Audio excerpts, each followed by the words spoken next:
8 em ponto, bom dia. Olha, já comecei aqui rouca, essa secura na cidade de São Paulo. Haja água, mas ainda bem que a Paula Soares trouxe a notícia de que vai virar o tempo no final de semana, trazendo chuva aqui pra gente. Deixa eu dar um golinho de água. Antes de começar a abertura do Jornal Gente desta quinta-feira, hoje é dia 26 de agosto de 2021 e vou começar falando justamente sobre água, sobre crise hídrica, sobre preço da energia, sobre essas questões tão relevantes, não é? E que têm impacto na vida de todos nós, não só no quanto a gente paga no final do mês na conta de luz, mas também em relação à perspectiva maior do crescimento da economia no país.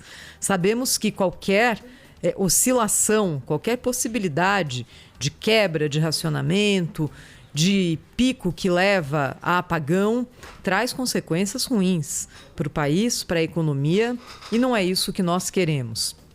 Vou começar falando sobre isso porque nós temos dados aqui que são muito preocupantes e que são divulgados pelo próprio Ministério das Minas e Energia, que ontem convocou uma entrevista coletiva para falar sobre crise hídrica.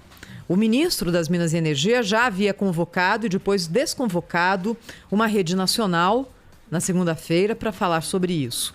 Preferiu optar por falar com um jornalista junto com a equipe do Ministério. O que disseram os técnicos e também o ministro Bento Albuquerque? Eles disseram que a seca na região sul e na região sudeste foi pior do que se imaginava nos últimos 2 meses. Apenas em agosto, o nível dos reservatórios das hidrelétricas do Sul despencou 17 pontos percentuais, muito mais do que o operador nacional do sistema elétrico esperava.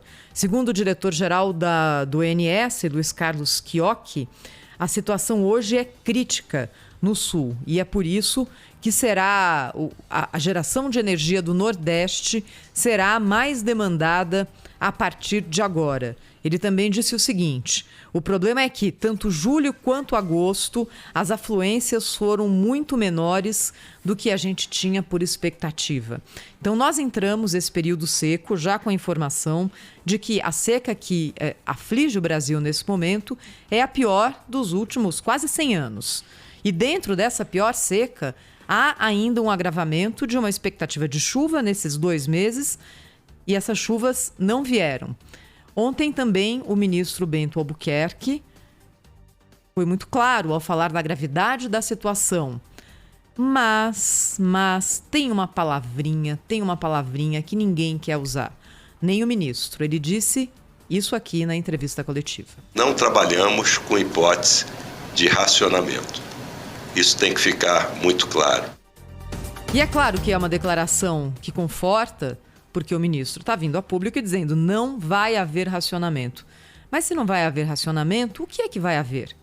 Porque cada vez mais as termoelétricas são acionadas e cada vez mais o custo da energia elétrica aumenta no país.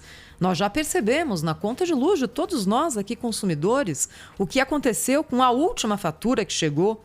A minha aumentou de um jeito que eu quase caí de costas. E eu tenho certeza que isso aconteceu com todos os ouvintes da Rádio Bandeirantes, sejam eles consumidores residenciais ou consumidores que usam a energia para a produção, comércio, indústria. Muito bem, se não vai haver racionamento, o que é que vai haver?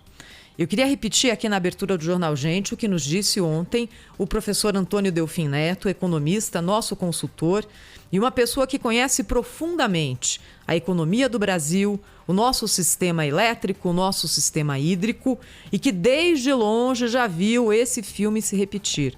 E o professor Delfim foi muito claro: a situação é grave e não está recebendo a atenção que merece.